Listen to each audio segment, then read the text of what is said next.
ladies and gentlemen, welcome back to another BJ&Co Destiny 2 video. Today is Friday, January 4th, 2019, which means Zer's here.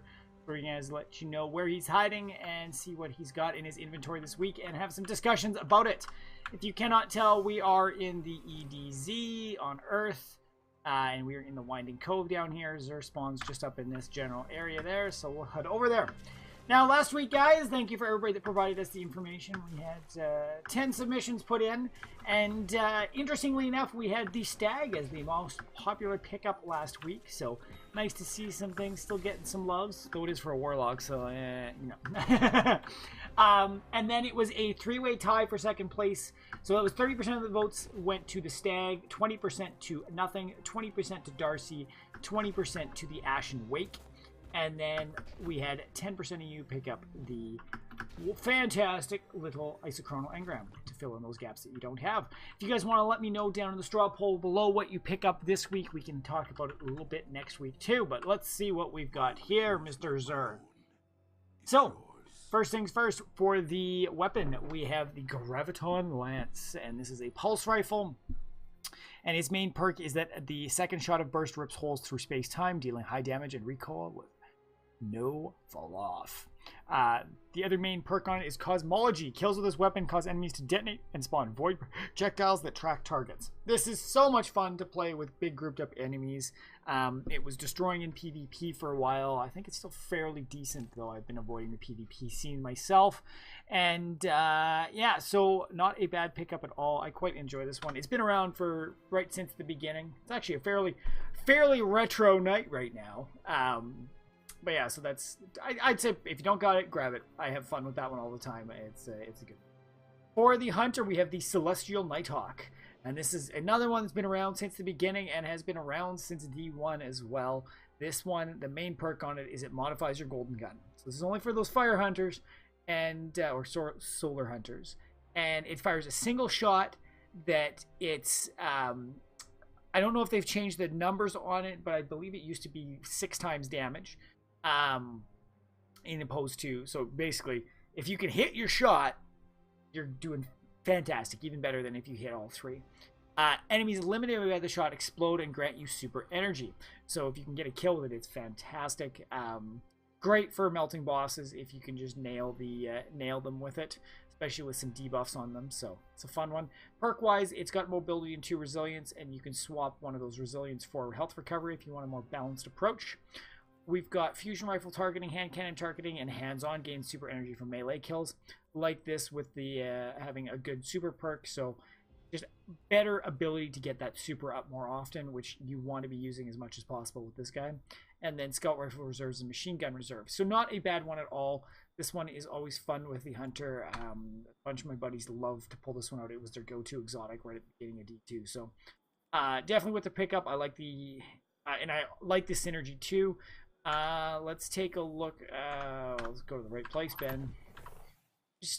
I'm guessing, let's go to the exotics. We're going to go to the armor, the Titan, the Celestial Nighthawk, and the details on it. Yeah, so definitely, I would say a better perk loadout this go around with the fact that you can get that super up more. So, worth the upgrade, guys. Definitely worth the upgrade this week. For the Titan, we have the Dunemarch.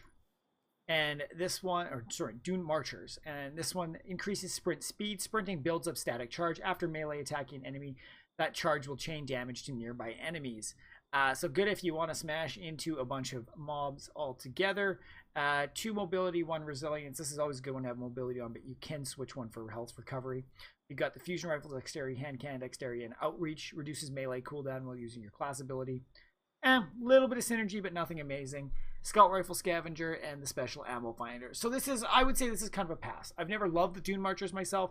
Increased sprint speed is nice. I don't find I get much out of the static charge, though. It's more of a PvE style build in that regard, to take out large groups of enemies, low health enemies together. But again, it's not one that really tickles my fancy too much, but it's not horrible. I wouldn't say don't pick it up, but there's no synergy, nothing crazy that's going on there. Finally, for the Warlock, we've got the Sanguine Alchemy. And this one is the chest armor that, while standing in a rift, grants you and your allies heightened senses, allowing them to retain their radar while aiming down the sights. Additionally, nearby powerful enemies are visually marked and can be tracked without line of sight. Any of these ones, like same with the Knucklehead radar, I don't love them. Most people should have good enough situational awareness to be able to know what's going on, where the enemies are. The extra little bit of aim is not necessary. So I don't love this one. It does have the 4 perk with double recovery here, and you can switch your mobility for more recovery if you want to be healing the crap out of things. Unflinching bow aim, unflinching fusion rifle aim, and unflinching kinetic aim. Nice, probably better than what's on the previous Sanguine Alchemy, so might be considered upgrading that if you plan on running this. Scout Rifle Reserves and Special Ammo Finder. So again, this is kind of a I wouldn't bother with picking this one up myself. Definitely think the Celestial Nighthawk is the go-to this week, and the Graviton Fortbit, if you have not picked it. Sorry, Graviton Lance. Wow, I'm confusing things together. Good job, Ben. Good job. Don't forget, there's the Isochronal Engram. If there is exotics from year 1 that you have yet to pick up, hit this one up. You can get those unlocked for you, which is always fantastic. So that's what he's selling this week, guys. Please let me know down in the straw poll below what you are going to pick up so that we can talk about it next week, see where things lie. I'm going to guess that the Nighthawk's going to be the most popular, with maybe competing with the Graviton Lance. It's interesting to see. The weapons usually have a better opportunity to rank higher because everybody can grab them. But we saw last week the helmet pulled through with the stag. So I think the Nighthawk can do it this week. Hunter, show your support. But yeah, so that's it for this week, guys. If you guys enjoy these videos, smash that like button. If you don't, hit that dislike. Give us some feedback down in the comments below. If you want to get notified when all of our content goes live, we got 3 videos a week and a live stream. Hit that subscribe down in the bottom right-hand corner, and consider hitting the little bell beside it too to ensure you get notified. And yeah, check out the description below for links to where we have a presence all over the wonderful interwebs. Thank you guys very much for watching, and we'll see you all in the next one. Bye!